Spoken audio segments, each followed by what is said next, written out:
La Organización del Tratado del Atlántico Norte cumple 65 años. El objetivo de la alianza, que surgió solo 4 años después del fin de la Segunda Guerra Mundial, era contener el avance de la Unión Soviética. Sin embargo, la historia reciente ofrece numerosos ejemplos de una conducta agresiva y hostil de la OTAN. Gonzalo Guancha nos cuenta por qué la misión de la alianza en el siglo XXI genera tantas dudas.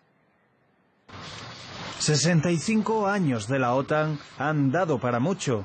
Grandes intenciones, loables principios e históricos discursos, como por ejemplo... De hecho, hace más de 60 años que somos parte de la OTAN, no con el fin de reclamar nuevos territorios, sino para proteger la libertad de las naciones. Sin embargo, en aras de proteger la libertad, el Tratado del Atlántico Norte ha dejado imborrables huellas. Algunos son capítulos vergonzosos de la historia reciente. Hace 15 años la OTAN plasmaba su impronta en la antigua Yugoslavia. Para frenar un supuesto genocidio étnico, durante semanas bombardeó Serbia. El resultado, 2.500 víctimas. Tras ser invadido por Estados Unidos en 2001, Afganistán acogió la mayor coalición militar de la historia. Las misiones de paz de la OTAN han provocado decenas de miles de muertes. De ellas, más de 3.000 soldados de la coalición han caído bajo el ya célebre fuego amigo. Irak y su dudosa amenaza para la paz mundial con las supuestas armas de destrucción masiva es otro de los emblemas de la alianza. Es la guerra que más bajas ostenta en la historia moderna, con hasta 1 millón de iraquíes caídos, según algunas estimaciones. Libia. Aunque la OTAN argumentó de cara a la legalidad internacional que pretendía proteger el espacio aéreo, fue otro escenario de bombardeos que enconaron una contienda con 30.000 muertes. Hoy Libia es más inestable de lo que ya era previa a su intervención. Son ejemplos que distan mucho de 1949, con un espíritu fundador basado en finalidades puramente defensivas. La OTAN en la actual circunstancia sufre de múltiples problemas institucionales, sufre de problemas que tienen que ver con la credibilidad, no aplica los principios del derecho internacional, deja de lado el derecho internacional y sobre todo el principio de no agresión a los estados soberanos.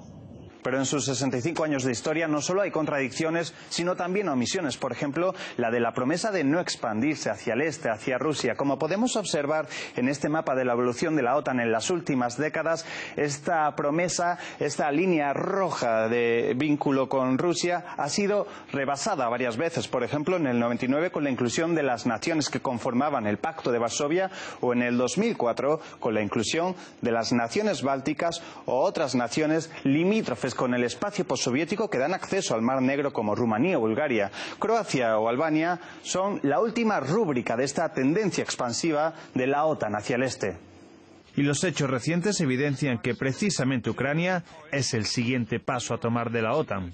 Sin embargo, en plena crisis financiera, la OTAN ve cómo sus integrantes no cumplen con el 2% de contribución militar. El gasto europeo en defensa se redujo en 45.000 millones en los últimos años. Con el ocaso de la guerra de Afganistán, el nuevo conflicto ucraniano es la oportunidad de devolver a la OTAN a la primera línea, recobrar sus ingresos y volver a coger la relevancia de los tiempos de la Guerra Fría. La agresión de Rusia contra Ucrania es la amenaza más grave en años a la seguridad europea. Y eso reta nuestra visión de una Europa integral, libre y pacífica.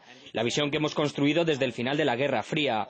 Seguimos comprometidos más que nunca con esta visión. La mayor responsabilidad de la OTAN es proteger y defender nuestro territorio y nuestros ciudadanos. Es lo que haremos. Bueno, la OTAN no tiene casi nada que ver con lo que fue en los años de la Guerra Fría. Es una asociación que tiene partners globales en todo el mundo. Efectivamente, quizá busca ahora un poco su papel una vez que va a concluir lo que ha sido su principal guerra y la guerra más larga de Estados Unidos jamás librada, que ha sido Afganistán. 65 años después, la macroorganización parecía haber quedado obsoleta ante las nuevas amenazas del siglo XXI, como por ejemplo el terrorismo o los ciberataques. Sin embargo, resucitando el clima de Guerra Fría, la OTAN se asegura décadas de existencia en las que tratará de defender la paz y la democracia a la espera de mejores resultados. Gonzalo Guancha, RT. Y la Organización del Tratado del Atlántico Norte se creó en el año 1949, cuando 12 países de Europa Occidental y América del Norte firmaron en Washington un acuerdo de defensa colectiva. Actualmente la alianza cuenta con 28 miembros. Sin embargo, son más de 30 los países que también colaboran con la OTAN en el marco de programas intencionales. Vamos a ir viendo cuál es la estructura del organismo a través de este gráfico que tenemos ya preparado aquí. El elemento crucial de la alianza es el Comité Militar. Sus actividades cotidianas están coordinadas por una Secretaría Internacional encabezada por el Secretario General de la Alianza, quien también dirige todos los comités del organismo. Esta división, que opera desde la sede del organismo en Bruselas, cuenta con unos 1.200 empleados. Adicionalmente, alrededor de 5.000 efectivos trabajan en sus diferentes agencias y comandos regionales por todo el mundo, pese a que en los últimos años numerosos miembros de la OTAN han reducido sus inversiones en defensa. Más de los 70% de los gastos militares de todo el mundo pertenecen al organismo, y es que, según el reglamento, cada miembro de la OTAN debe asignar al menos el 2% de su Producto Interior Bruto a sus presupuestos de defensa. Según Gustavo Morales, exmilitar y periodista especialista en temas de defensa, con quien hemos podido hablar en un informativo anterior, los objetivos actuales de la alianza son fundamentalmente de agresión. La OTAN ha sido utilizada para bombardear Yugoslavia, arrasándola y dividiendo el país en otros varios. Ha actuado también en Libia y otras naciones del norte de África, destruyendo gobiernos legítimos que existían en ellos y sustituyéndolos por otros, convirtiéndolos en naciones inestables. En estos momentos la OTAN es la punta de lanza diplomático-militar de Estados Unidos para aplicar la paz americana en el mundo.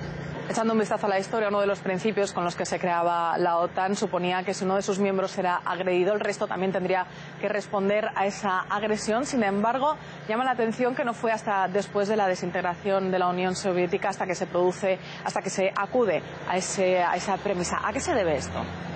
Se debe fundamentalmente al cambio de la política exterior de los Estados Unidos. Estados Unidos, a partir del año 1997, inicia una política exterior diferente, intenta ocupar el vacío que ha dejado la desaparición de la Unión Soviética e intenta aumentar su esfera de influencia. Se abandona totalmente la estructura del Atlántico Norte y comienza a haber una nueva estructura con dos nuevos ejes. Un eje pasa por el Golfo Pérsico y las naciones productoras de petróleo, tanto persas como árabes, y el otro eje pasa a través del Mediterráneo hasta Asia Central. Y eso, zona tradicional de influencia soviética, es actualmente lo que interesa a Estados Unidos, para lo cual debe debilitar fundamentalmente a Rusia. Estados Unidos está utilizando a la OTAN en una estrategia de aislar a Rusia de Europa, para lo cual necesita utilizar el caso ucraniano, donde un gobierno electo democráticamente fue derribado por disturbios y manifestaciones en la calle, con el apoyo y la legitimación tanto de la Unión Europea como de Estados Unidos, que son los dos palos principales de la OTAN.